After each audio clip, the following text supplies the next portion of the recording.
Sir ఇది మన గోశాల నుంచి తెప్పించిందేనా? యాక్చువల్గా ఏంటంటే ఇది న్యాచురల్ ఫార్మింగ్లో సాయిల్ ఆర్గానిక్ కార్బన్ మ్యాటర్ పెంచడం అనేది the most important thing. And సాయిల్లో మైక్రో బ్యాక్టీరియా అండ్ వానపాములు ఇవన్నీ వృద్ధి చెందేలాగా చూడాలి మనం. అది చూడాలంటే సాయిల్ స్ట్రక్చరు బాగుండాలి. దానికి one of the best base వచ్చేసి ఈ పేడ. ఇది మనము మన దగ్గర ఇంత పేడ రాదు కాబట్టి గోశాలల నుంచి తీసుకుంటాం మనం. ఓకే. తీసుకోవడం వల్ల ఏమవుతుంది, వాళ్ళకి గోశాలకి సపోర్ట్ చేసినట్టు ఉంటుంది, దానికి ఫీడ్కి వాళ్ళకి ఖర్చు పెట్టుకుంటారు. వాళ్ళకి అక్కడ అడ్డంగా ఉన్నటువంటి పెండని మనం చాలా రీజనబుల్ రేట్లో మనకు వస్తుంది. ఓకే. ప్రతి సంవత్సరం 200 టన్నులు తీసుకొస్తామండి ప్రతి సంవత్సరం. కేవలం పేడ మాత్రమేనా సార్ ఇది? ఇది పేడ. దీన్ని మేము ఇక్కడ పెట్టాం కదా, దీన్ని కల్చర్ చేసుకుంటాం. ఓకే. దీన్ని ఏం చేస్తారు ప్రాసెస్? దీన్ని ఎన్రిచ్ చేయడం కోసం బ్యాక్టీరియాని చల్లుతాం దీన్ని. ఓకే. తర్వాత సూడోమోనాస్ ట్రైకోడెర్మా విరిడి అనేది ఆ బ్యాక్టీరియాని దీని మీద స్ప్రెడ్ చేస్తాం. సో అది కల్చర్ చేస్తుంది. ఓకే. కల్చర్ చేసి దీన్ని మోర్ అంటే ఒక టీ పౌడర్ లాగా ఇట్లా ఇప్పుడు మీరు చూస్తే నల్లగా అయిపోయిందంతా బ్యాక్టీరియా రియాక్టెడ్ అనమాట. ఓకే. ఈ పచ్చిగా ఉంది ఇంకా అవ్వలేదు. సో ఈ ప్రాసెస్ అంతా కంప్లీట్ అయిపోయిన తర్వాత ప్లాంట్కి ఇస్తాం. ఓకే. అట్లా ఎవ్రీ ఇయర్ 200 టన్స్ చేస్తాం మనం. ఈ 100 ఎకరాలకి ఎంత ఎరువు ఉపయోగిస్తారు సార్? అదేనండి, ఎవ్రీ ఇయర్ 200 టన్స్. ఓకే. 100 ఏకర్స్కి. అంటే మన గోశాలలో ఎంత? మన గోశాల నుంచి దాదాపు ఒక ఇయర్ మొత్తం మీద కలిపి ఒక 20 టన్స్ వస్తుంది అంతే. ఓకే. మిగతాది బయట నుంచి మన గోశాల నుంచి మోస్ట్లీ నర్సరీ ప్రిపరేషన్కి, ప్లాంట్స్కి, వెజిటబుల్స్కి అంతవరకు సరిపోతుంది. మిగిలిందంతా బయట తెచ్చుకుంటాం. ఇంత కావాలంటే మనకు 1000 ఆవులు ఉండాలి. అవును. చాలా మంది ఆవులు ఎక్కడి నుంచి వస్తాయి అనుకుంటారు, కానీ గోశాలల్లో చాలా ఎరువు ఖాళీగా ఉంది. అది తీసుకొచ్చుకుంటే మీరు ఇచ్చే డబ్బులు వాళ్ళకి ఉపయోగపడతాయి, అండ్ ఆ పేడ వాళ్ళకి అడ్డంగా ఉన్న పేడ మన పొలానికి ఉపయోగపడుతుంది. సో అట్లా ఇది ఎవ్రీ ఇయర్ ప్రాక్టీస్ అండి. ఈ 100 ఎకరాల వ్యవసాయ క్షేత్రానికి సాగునీటి కోసం ఒక బావిని అయితే ఏర్పాటు చేసుకున్నారు. ఈ బావిలో ఎన్ని లీటర్ల వాటర్ స్టోర్ అవుతుంది, ఈ బావి లోతు ఎంత అనేది మనం తెలుసుకునే ప్రయత్నం చేద్దాం. సార్ ఈ బావి లోతు ఎంత ఉంటుంది సార్? దీని లోతు ఎంత అనేది తెలుసుకునే ముందు ఇది అసలు ఎందుకు ఏర్పాటు చేస్తాం అనేది నేను ఎక్స్ప్లెయిన్ చేస్తానండి. మీరు మన పొలంలో చూసాము, 5 ఎకరాలకు ఒకటి హార్వెస్టింగ్ పిట్ చేసాము. దాని తర్వాత పొలం చుట్టూ ట్రెంచెస్ తీసాము, రోడ్స్ చుట్టూ ట్రెంచెస్ తీసాము. అవన్నీ దీనికన్నా ముందు ఒక పర్కులేషన్ ట్యాంక్ ఉంది. ఆ పర్కులేషన్ ట్యాంక్ నుంచి వాటర్ సీపేజ్ లాగా దీనికి వస్తుంది. దాంతోపాటు మీరు అక్కడ లేయర్స్ చూస్తే, గ్రౌండ్ లేయర్స్ చూస్తే డిఫరెంట్ లేయర్స్ నుంచి ఈ రెయిన్ వాటర్ చెమ్మల్లాగా స్ట్రీమ్స్ లాగా వస్తూ ఉంటుంది. సో అవన్నీ కలిపి బావికి వస్తుంది. ఇది ఎటు చూసినా 100 ఫీట్ ఉంటుందండి. డెప్త్ వరకు 60 ఫీట్ డెప్త్ ఉంది. దాదాపు ఒకటేమో ఈ బావికి వచ్చే సహజమైన నీళ్లు, 2 ఈ వర్షపు నీళ్లు ఫిల్టర్ అయిపోయి ప్రాసెస్లో దీనికి వచ్చే నీళ్లు. ఈ 2 కలిపి దాదాపు 9 నెలల పాటు ఈ 100 ఏకర్స్ని సపోర్ట్ చేసే వాటర్ మాకు ఇక్కడ నుంచే వస్తుంది. ఓకే. అంటే ఒక సంవత్సరానికి సాగు చేసేందుకు సరిపడా నీటిని అయితే ఇక్కడ మీరు స్టోర్ చేయడం జరిగింది. ఇది రెస్పాన్సిబుల్ ఫార్మింగ్ అండి. అంటే మనం ఎంత తీసుకుంటున్నామో, బ్యాంకులో మనం క్యాష్ డిపాజిట్ చేసాము, ఎంత చేసామో అంతే తీసుకోవాలి, లేకపోతే అకౌంట్ బౌన్స్ అవుద్ది. అలానే ఇక్కడ కూడా ఏంటంటే మనం బాధ్యతగా ఇలాంటి పనులన్నీ చేస్తే, ఇది ఇంత పెద్ద ఫాము, మనం వాటర్ తీసుకుంటున్నాం కాబట్టి ఇక్కడ ఈ ప్రాంతంలో పడే వర్షంతో మనం గనక చేయగలిగితే అది మన సామాజిక బాధ్యత. అండ్ ఎప్పటికీ ఈ ఫామ్ ఇలా వాటర్ సస్టైన్ గా ఉండాలంటే ఈ ప్రాక్టీసెస్ అన్ని అవసరం.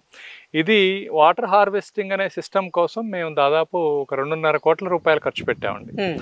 ఇక్కడంతా బ్లాస్టింగ్ కానీ, ఈ బండలన్నీ తీసి మళ్ళా దీనికి పర్కులేషన్ ట్యాంక్ కి మధ్యలో పేర్చుకుంటా వెళ్ళాం. ఇట్లా మీరు చూస్తే స్ట్రక్చర్డ్ డిజైన్ గా పేర్చుకుంటూ వచ్చాం.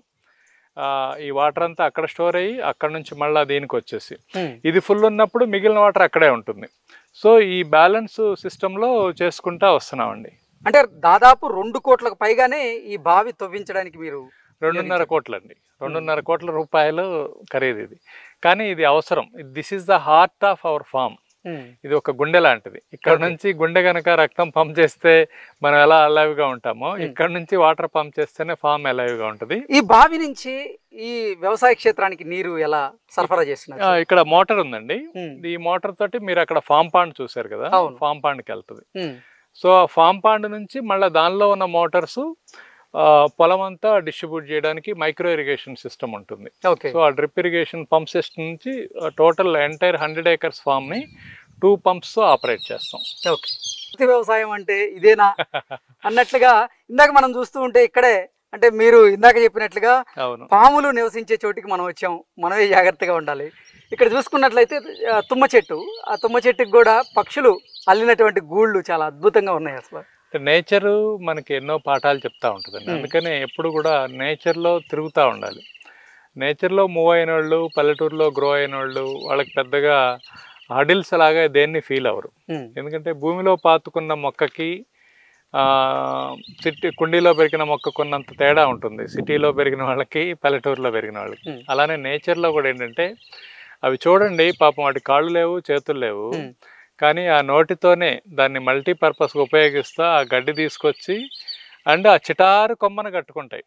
ఎందుకంటే ఈ పాములు వాటి గుడ్లు తింటాయి అనే ఉద్దేశంతో అక్కడ దాకా పాము వెళ్లకుండా ఉండడం కోసం అత్యంత చిటారు కొమ్మను కట్టుకొని దానికి కూడా ఒక ట్రాప్ పెట్టుకుంటాయి. ఇదే గూడు అనుకొని పాము దానిలోకి పోయేలాగా. సో దాని ఒరిజినల్ రూట్ వేరే ఉంటుంది అనమాట.